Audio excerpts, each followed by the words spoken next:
Count Corner, thank you.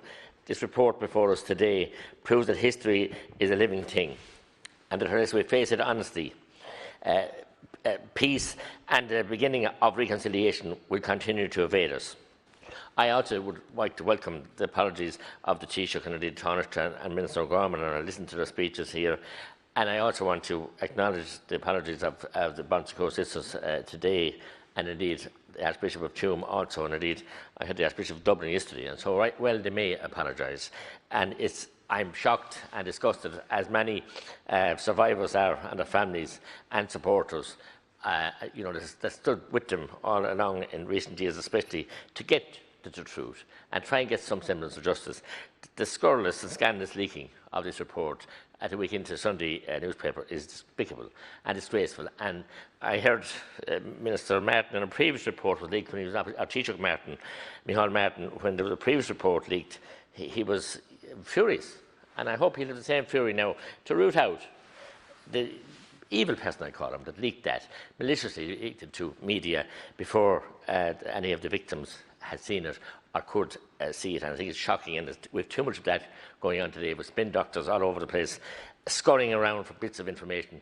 Don't mind how sensitive it is, or how hurtful it is, and how wrong it is. And they're in highly paid positions also, and they should be rooted out. As I said, the pages of this report cry out with pain and anguish.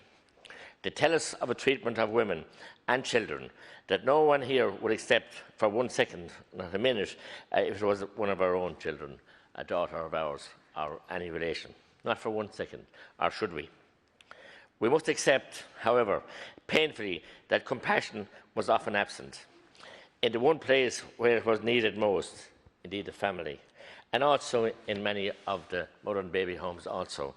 Some very good people worked there, but shamefully, a lot of people lacked compassion, especially in Christian institutions where Christianity was most needed, and that was truly, truly lamentable and shocking.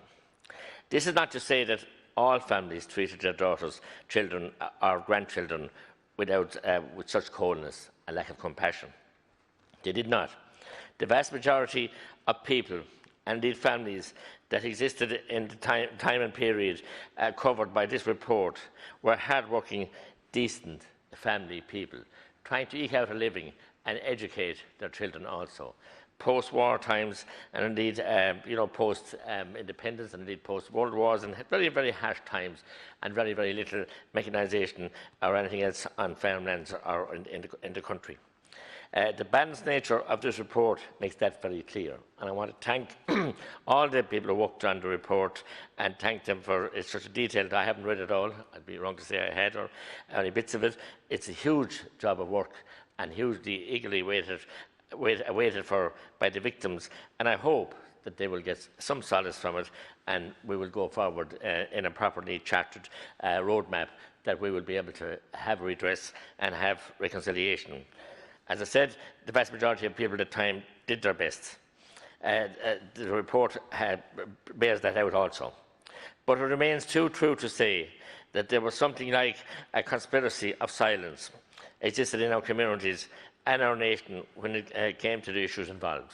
And that is very evident. It was a silence that produced endless grief and pain. Courage was present, but so too was willingness to look the other way. We must accept that, and blind eyes were turned all over the place. Apologies, however important they are, still feel inadequate, yet they must be made. This report is also marked by an awareness of complexity and the inability to portray one single group as the villain of the piece.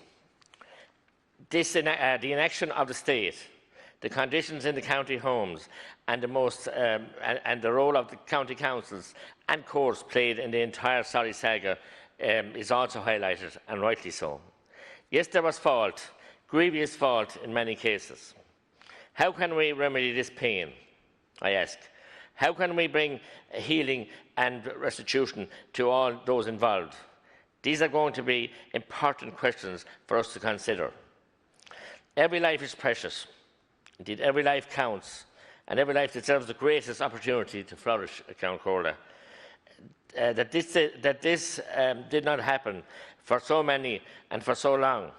We must do better, or else history will judge us as having harshly as it has done to our predecessors, and rightly so. Gur Magadh.